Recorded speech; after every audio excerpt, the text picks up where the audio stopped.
Exercise 12 के question number 5 तक complete हो चुके हैं। आज की क्लास में क्वेश्चन नंबर 6 से स्टार्ट करेंगे। तो क्वेश्चन नंबर 6 है, in the figure do the segments A B and C D intersect, are they parallel, give reason for your answer. तो इसमें देखिए जो ए बी और C D two line segments हैं, ए बी लाइन सेगमेंट है और C D line segment है। इनको आगे पीछे इसको प्रोड्यूस नहीं कर सकते, बढ़ा नहीं सकते हैं। तो जब इसको एक्सटेंड नहीं किया जा सकता, आगे पीछे एक्सटेंड नहीं कर सकते हैं, तो ये पूछा गया, फर्स्ट जो क्वेश्चन पुटअप किया गया, do the segments A B and C D intersect, कि ये इंटरसेक्ट करते हैं क्या? तो इंटरसेक्ट नहीं करते, क्योंकि इसको हम आगे पीछे बढ़ा नहीं सकते हैं। अगर इसको हम बढ़ाते, अगर सपोज करिए लाइन होती, यहाँ पर लाइन होती, तो इसको और आगे हम बढ़ा सकते थे, इधर की ओर सी की ओर एक्सटेंड कर सकते थे, और बी ए को भी इधर ए की ओर एक्सटेंड करते, तो ये क्या करते, इंटरसेक्ट कर देते। तो चूंकि लाइन सेगमेंट्स हैं तो इनको आगे पीछे नहीं बढ़ाया जा सकता, इसलिए ये A B and C D. तो आंसर में जो फर्स्ट आंसर हो जाएगा इसका, नो द लाइन सेगमेंट्स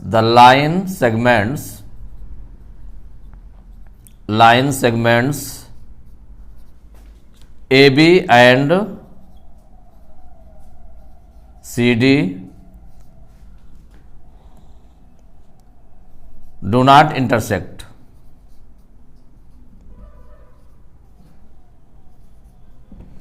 माने फर्स्ट हो गया, do the segments A B and C D intersect, तो no the line segments A B and C D do not intersect, ये इंटरसेक्ट नहीं करते। ये फर्स्ट हो गया इसका। उसका रीजन क्या हो गया कि चूंकि लाइन सेगमेंट्स हैं, तो लाइन सेगमेंट्स में क्या है, इसको हम आगे पीछे प्रोड्यूस नहीं कर सकते, इसलिए इंटरसेक्ट नहीं करते हैं। इसका जो सेकंड है, आर दे पैरेलल, तो पैरेलल के लिए क्या होता है कि इनके बीच जो डिस्टेंस होती है वो हर एक जगह पर इक्वल होनी चाहिए। तो यहां पर देखिए, अगर हम इन दोनों के बीच में देखें लाइन सेगमेंट्स कि इनके बीच में देखें तो ये डिस्टेंस हो गई, अगर इसके परपेंडिकुलर डिस्टेंस देखते हैं तो ये हो गई, तो ये से बड़ी हो गई, और यहां पर देखें तो और बड़ी हो गई। तो माने हर जगह पर इनकी डिफरेंट है। तो यहां पर हो जाएगा आर दे पैरेलल, तो इसका मतलब पैरेलल नहीं है, तो no are they parallel, no A B and C D are not parallel.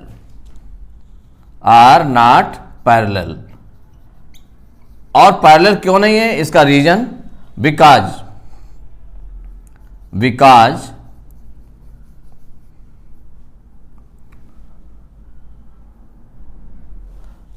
the distance between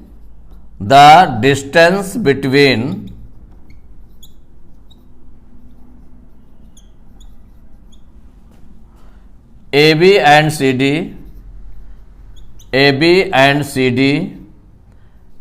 is not same everywhere,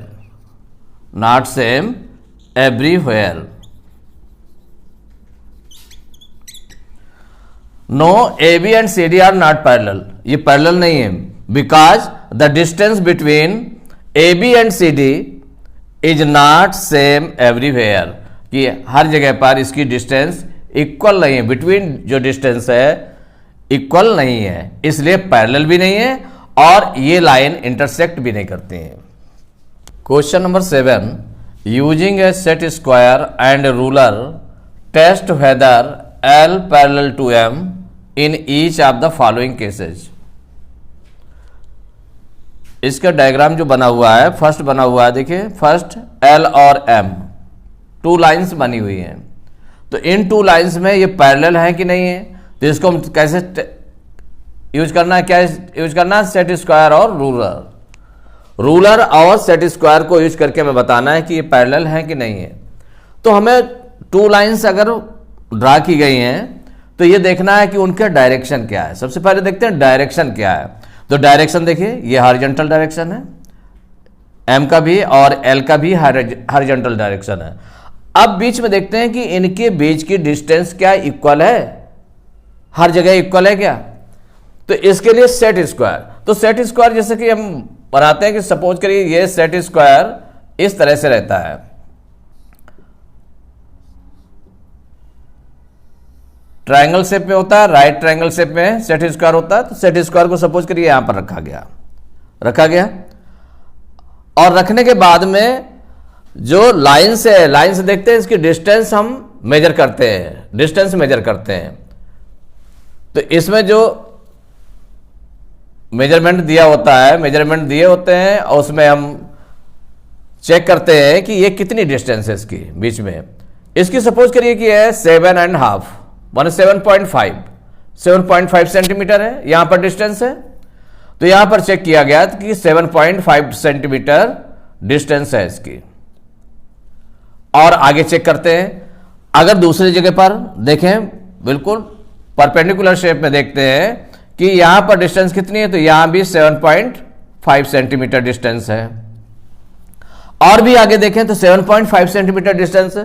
तो हर जगह हमें क्या मिलता है कि ये 7.5 सेंटीमीटर माने जितनी एक जगह डिस्टेंस है इनके बीच की, उतनी ही डिस्टेंस दूसरी जगह भी है। और आगे देखें तो वहां भी डिस्टेंस इतनी ही आती है। तो सेट स्क्वायर को यूज करके देख लेते हैं कि इसमें जैसे सपोज करिए ऐसे रखा गया और सेट स्क्वायर को यहां पर सेट किया गया, तो इसमें 7.5 सेंटीमीटर डिस्टेंस निकलेगी। जो ट्रायंगल शेप में रहता है उसको रखेंगे नीचे से, तो जब रखेंगे तो इस तरह से इसमें देखेंगे कि 7.5 सेंटीमीटर डिस्टेंस आ रही है। और आगे इसको बढ़ा दिया गया, तो बढ़ाते हैं तो 7.5 सेंटीमीटर ही डिस्टेंस इनके बीच की बनी रहती है। तो इसका मतलब क्या हुआ, तो using a set square and a ruler test whether L parallel to M in each of the following cases. तो यहां पर देखें तो ये जो डिस्टेंस, तो since distance between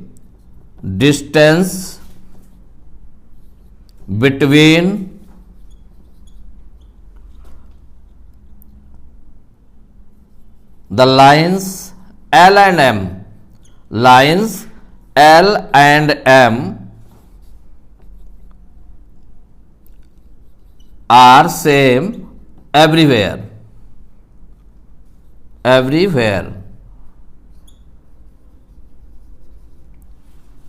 Distance between the lines L and M are same everywhere. हर जगह same है, जितनी यहां पर है उतनी ही बीच में डिस्टेंस यहां पर भी है, उतनी डिस्टेंस और आगे भी होगी everywhere. So L parallel to M, L और M पैरेलल होंगी, तो ये दोनों पैरेलल हो गए। अब नेक्स्ट उसमें जाते हैं सेकंड केस में। तो जो सेकंड आपके बना हुआ डायग्राम बना हुआ है, तो इसमें देखें 2 लाइंस बनी हुई है, एक L लाइन बनी हुई है और एक M लाइन बनी हुई है। तो इसमें भी मेजर करेंगे, इनके बीच की डिस्टेंस को मेजर करेंगे। ये लाइंस हैं, बीच की डिस्टेंस को मेजर करते हैं परपेंडिकुलर। तो अगर हम मेजर करते हैं तो मेजर करने पर जब सेट स्क्वायर रख करके मेजर करेंगे तो देखिए यहां पर ये 8 सेंटीमीटर आ रही है। कितनी आ रही है? 8 सेंटीमीटर। क्योंकि ये परपेंडिकुलर ही शेप में इसको मेजर करेंगे तो ये 8 सेंटीमीटर आ रही है। यहां पर कितनी आ गई? 8 सेंटीमीटर। और आगे इसको मेजर करते हैं तो यहां पर जो मेजर करने पर इनकी जो परपेंडिकुलर डिस्टेंस है वो आपकी आ रही है इसमें 9, ये 10 आ रही है। कितनी आ रही है? 10 आ रही है, 10 सेंटीमीटर। और आगे मेजर करेंगे तो और ज्यादा हो जाएगी, तो 10 सेंटीमीटर आ रही है। इसका मतलब देखें तो यहां पर कि यहां पर डिस्टेंस इनके बीच की 8 सेंटीमीटर है, और आगे बढ़ते हैं तो यहां पर और ज्यादा हो जाती है, माने डिफरेंट डिस्टेंस है। तो यहां पर हो गया सिंस डिस्टेंस बिटवीन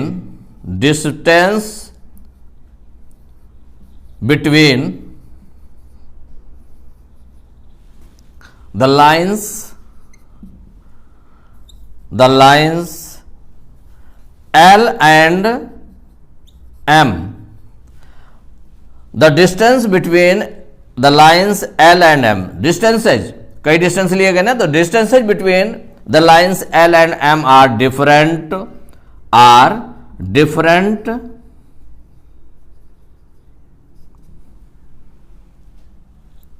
everywhere.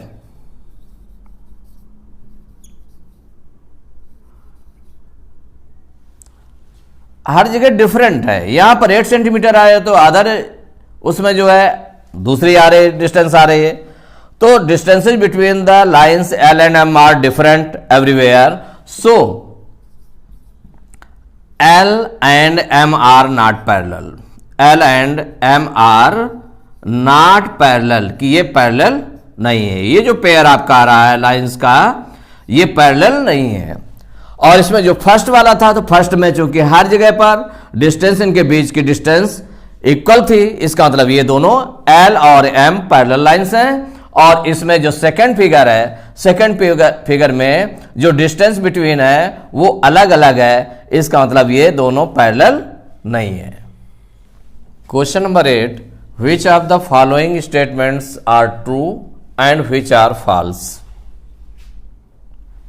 ये स्टेटमेंट लिखा हुआ है, तो इनमें कौन से स्टेटमेंट ट्रू हैं और कौन से फॉल्स हैं, ये देखना है। नंबर फर्स्ट पार्ट है इसका, two lines are parallel if they do not meet even when produced.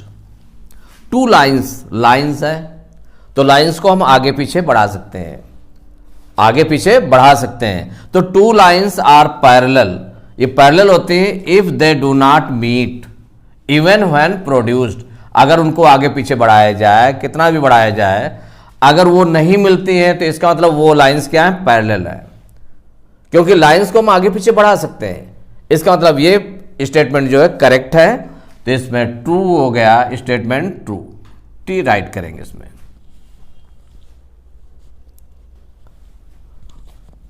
Second part, two parallel lines are everywhere the same distance apart.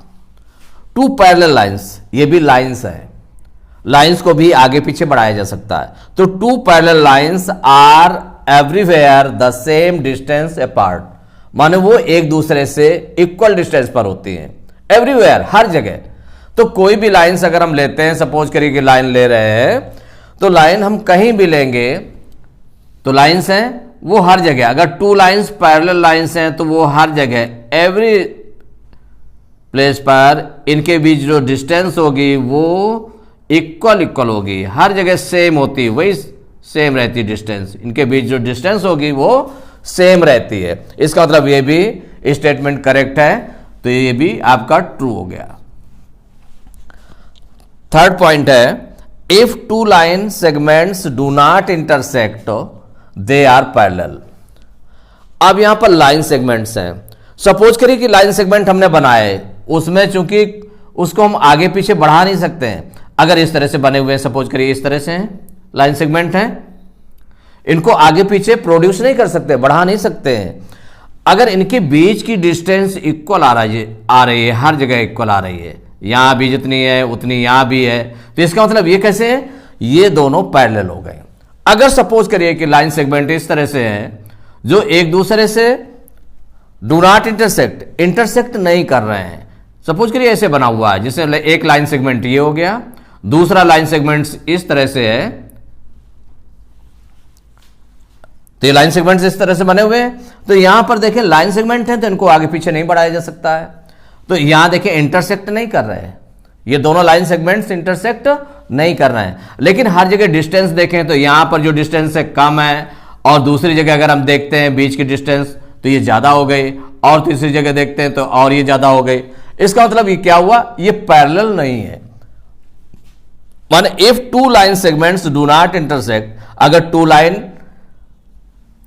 To line segments intersect नहीं करते हैं तो इसका मतलब ये कोई जरूरी नहीं है, ये नेसेसरी नहीं है कि वो दोनों पैरेलल हों। ये पैरेलल तो हो सकते हैं, यहां पर पैरेलल भी हो सकते हैं और पैरेलल नहीं भी हो सकते हैं। इसका मतलब ये जो स्टेटमेंट लिखा है दे आर पैरेलल, ये फॉल्स है स्टेटमेंट। कैसा है, फॉल्स।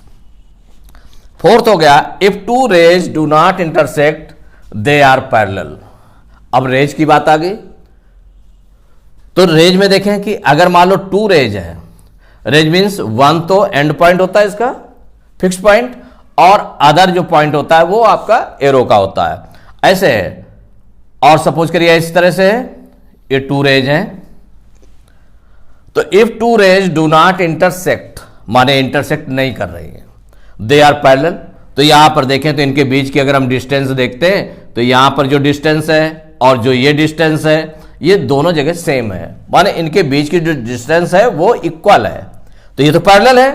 लेकिन अब आप और कंडीशन बना दें कि वो इंटरसेक्ट नहीं कर रहे हैं, तो इंटरसेक्ट नहीं कर रहे हैं तो देखिए इस तरह से अगर ये बनी हुई है और एक आपकी इस तरह से बनी हुई है, ये टू रेज है, रेज इस तरह से बनी है, तो ये तो फिक्स पॉइंट हो गए। तो इस तरफ हम इधर की ओर इसको प्रोड्यूस नहीं कर सकते हैं, किधर प्रोड्यूस करेंगे, इधर प्रोड्यूस करेंगे। तो अगर सपोज करिए इसको हम और आगे ले जाते हैं, इसको और आगे ले जाते हैं, तो ये इंटरसेक्ट नहीं करेंगी। तो कहा गया if two rays do not intersect, तो यहां भी इंटरसेक्ट नहीं कर रहे हैं और यहां भी इंटरसेक्ट नहीं कर रहे हैं, तो दे आर पैरेलल। तो ये क्या पैरेलल है क्या? ये तो पैरेलल थे यहां पर, लेकिन ये पैरेलल है क्या? तो ये पैरेलल के लिए देखें, यहां पर अगर इनके बीच की डिस्टेंस देखें इतनी है और फिर यहां पर और ज्यादा हो गए, यहां पर और ज्यादा हो जाएगी, यहां पर और ज्यादा हो जाएगी, तो इसका मतलब जो उनके बीच की डिस्टेंस है वो इक्वल नहीं है। तो if two rays do not intersect, माने टू रेज है, ये इंटरसेक्ट नहीं कर रही, ये भी इंटरसेक्ट नहीं कर रही, लेकिन ये पैरेलल है और ये पैरेलल नहीं है, तो इसका मतलब ये स्टेटमेंट करेक्ट नहीं है, हर कंडीशन के लिए ये फॉलो नहीं होता है, तो इसका मतलब फॉल्स स्टेटमेंट है, तो इसको हम फॉल्स शो करेंगे। तो एक्सरसाइज 12 कंप्लीट हो चुकी है। नेक्स्ट क्लास में एक्सरसाइज 13 स्टार्ट करेंगे।